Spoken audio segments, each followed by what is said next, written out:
Hey everyone, it's Kelly. I'm inviting you into my house and my kitchen to help inspire you to make healthy food an obvious choice. I'm going to walk you through my pantry, freezer, and overall kitchen as a whole to give you some ideas and hopefully inspiration of what you can buy or change in your house and why. So here we come. Not gonna lie, this is like the 10th time I've done this, but I'm not sure how well it's gonna record, so let's hope. All right, so on my counter here, I have a slow cooker. I use a slow cooker 2 to 3 times a week because it makes healthy eating really easy, fast, and hands-off. So in my slow cooker right now, I have, it's like a German dish. It's a a jar of sauerkraut from Thrive Market. It is crate-free pork tenderloin, and it is a package of cauliflower rice from the freezer. And I put salt, pepper, cayenne pepper, not ginger, garlic, and like 3 to 4 tablespoons of butter. It's overall lean dish, but adding that butter helps balance it out and helps create satiety for the meal overall. Over here on my shoulder are cookbooks that I've filtered. I've had so many cookbooks. I recommend before buying a cookbook, try it out from the library, make sure you like the recipes. I've failed myself a few times on just buying them from Amazon and then realizing I didn't want to cook any of the options there. But this one's a pretty old cookbook, old meaning it's about 8 years old, but it's such good recipes. They're all paleo, so they're dairy-free, gluten-free, grain-free, but they're really satisfying and super easy to make. Diane, the author, is really good with spices. She actually now owns Balanced by Spice Company and pre-made meals, and those are great options too. But if I'm in a food rut, I will come over to my cookbook shelf and pull something off and just get inspiration. I have Post-it notes at the top of there, and so I already have pages marked where I know my husband likes the food, my kids do, and I do as well. So slow cooker, easy peasy.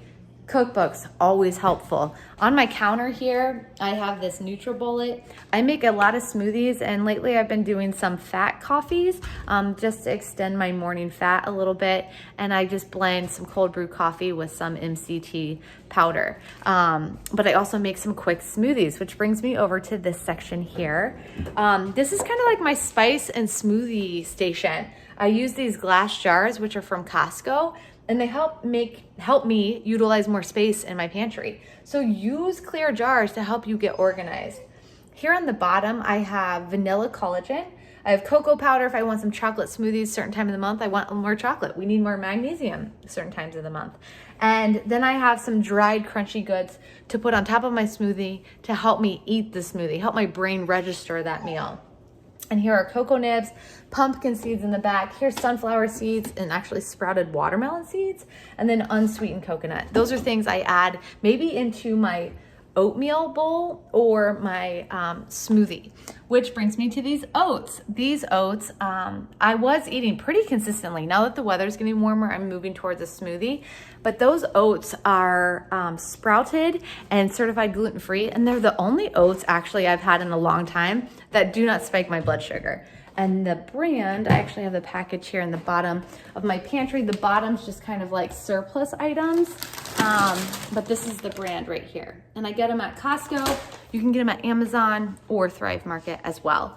Furthermore, again, this is just kind of condiments, spices, so forth, that, you know, is not always in visual, but maybe I need to restock my oats or whatever it may be.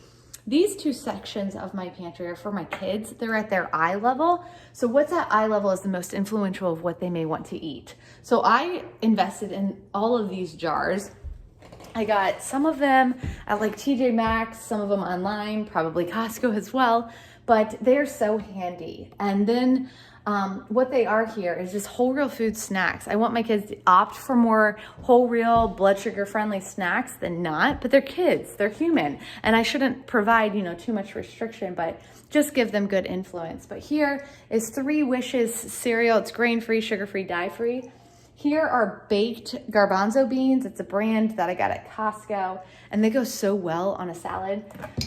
These are some fun seeds that I got at Thrive Market. They taste like peanuts. I don't know what they're called because they're so rare, but I don't tolerate peanuts, so I gave them a try, and they're pretty good. Here's pistachios. Our kids love pistachios. Here's dried fruit. When you get dried fruit, you want to make sure you read the ingredient list. It should only be the fruit. The ingredients of that is just strawberries. It shouldn't be sulfites. It should not be coated sugar and so forth. We have macadamia nuts, really healthy, high fat. nut, and then I have black bean pasta here from Trader Joe's, which we enjoy a lot with olive oil. I have my avocado oil, and I have my olive oil, quick to grab. I have olive oil planted throughout my house. It's funny, we have some on our kitchen table, here in the pantry, over by my smoothie stuff. We eat a lot of olive oil. And then I always have some bone broth soup that if I need a super quick lunch, I can just crack that open, heat it up, and eat it. So this is kind of the kids section. This is the healthy whole food choices that is exactly at their eye level. But then I have more snacks down here. In my pantry since 2020, I took out some of these crates of snacks and filled sections with drinks. The more options we have for snacks, the more we may eat them. So I created space for drinks to remove all of the temptation. While there's still a number of options in here for the kids to eat, I reduced their options overall. Over here are just some of the grain-free pastas that we like. Like I have lentil-based spaghetti noodles. I love this brand Cybele pasta. I get it from Whole Foods or Thrive Market, but it has like pasta with cauliflower in it, or beets, or sweet potato, or carrots, or parsnip. Just an easy way to get extra nutrients in. And again, with our pasta, we mainly just do sea salt and olive oil. On the top shelf here, I just have like salsa and beans and nut butters that I may need. I have coffee. Again, when I open up the shelf, coffee is the first thing I see. I only drink 1 coffee a day. I'm pretty caffeine sensitive. So if I'm hungry, maybe that's like my barrier number 1. If I need a snack, barrier number 2 is like resort to the fridge where there's healthier whole food options. But I also have things, if I want to round out my lunch, add some crunch, spice, salt. I love flackers with some avocado or cheese.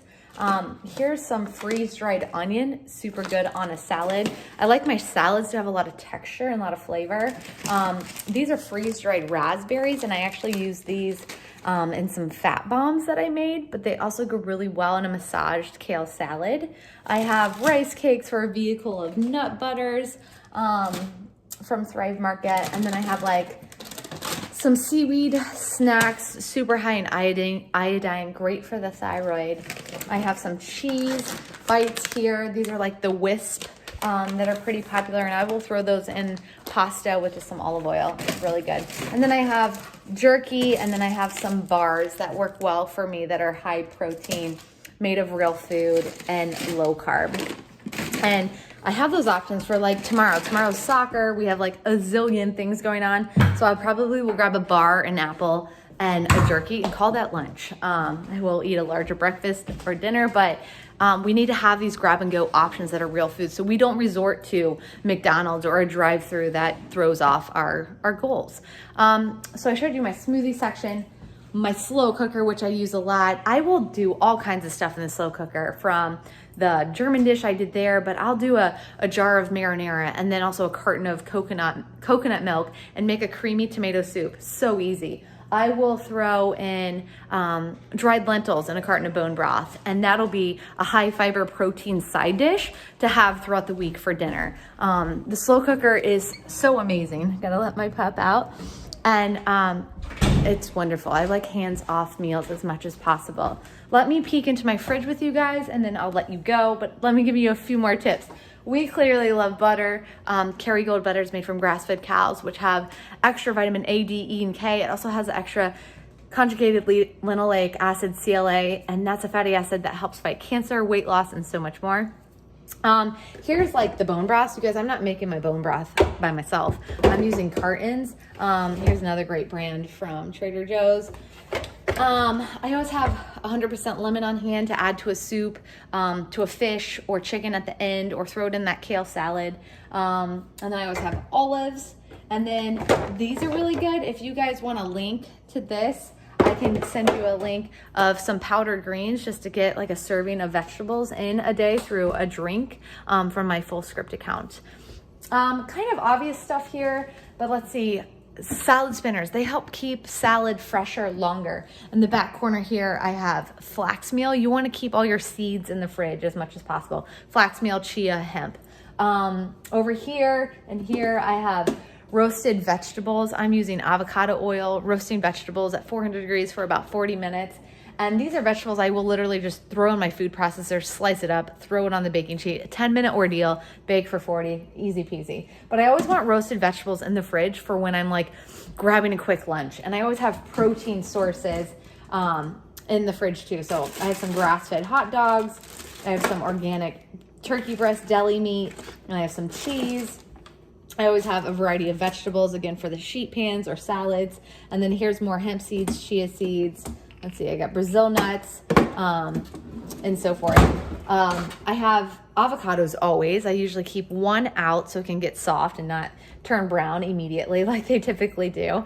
But then I will pull them out as I need them. I love this protein source. This is my favorite cottage cheese, and I'll eat that so many ways. I might throw it on my salad, and so forth. So I think that's pretty much my tips for the fridge. And then in my freezer, down at the bottom, I have a deep freezer downstairs. And in my deep freezer downstairs, where I have all of my frozen vegetables, more frozen berries, I have frozen burgers, fish burgers, salmon burgers, beef burgers. I have all kinds of grass-fed kielbasa. My kids love, and my family loves, sheet pan dinners with kielbasa. But I have to show you a few things I have in here. Why not, right? In this section, it's pretty full than usual. And this section here is just my smoothie stuff. Again, more frozen protein sources. I love these chicken fingers, especially for nights that I'm like, I need something fast, and I don't want to cook. I have gluten-free waffles. If my kids eat those, I'm a big fan of no naked carbs. So I either have them put grass-fed butter on it or peanut butter or eat nuts with it on the side. I have plenty of frozen fish in here. I cook most of my fish from frozen. And that's pretty much it. But set yourself up for success. Stock your freezer and your pantry with foods that can be plan B dinners, and do your best at sketching out some dinners you can make for the week. That's where this tool comes in. This is my food log. It can help you meal plan and then reflect that meal plan onto a grocery list. For grocery lists, I do recommend the app AnyList. AnyList, I will divide up grocery lists based on the grocery store I want to shop at, and I'll just click as I load my cart. But let's say my kitchen's empty of food and I'm like, gosh, I need groceries, but I don't know what I need. I'll just look at the past things I've had at each store, and maybe I'll be like, oh yeah, we're out of those chicken fingers. Oh yeah, we're out of eggs, and I'll just unclick it. So it's like so fast, like a minute to build a grocery list. So use tools that make this entire process efficient, and feel more like self-care and not a chore. Another thing with this food log is it can help you be accountable to what you're eating. You can forecast what you want to eat for the whole week or for the day in advance, and just stick to the plan that you write out. Letting my dog back in. It helps you plan meals for the week, and it'll also help you be reflective of how your food is working for you or against you. It can help you look for trends or identify food sensitivities. 75% of us have food sensitivities, and food sensitivities can show up immediately or 72 hours later. So it's pretty tricky. And that's why I like how this is a week bird's eye view of what can work for you. I'm going to put a handful of resources beneath in my comments section. And let me know if you have questions. I have a freebies tab of awesome handouts on my website. I have them posted up in my pantry, and I always tell clients to have this good fats and bad fats handout printed in their pantry so they don't have to remember all the information. They can just read it. And I have this great handout, influences of where food is in our environment. Again, it's all about putting healthy food at eye level, putting our treats and more an extra step to get. So I have I love chocolate. I love Hue chocolate.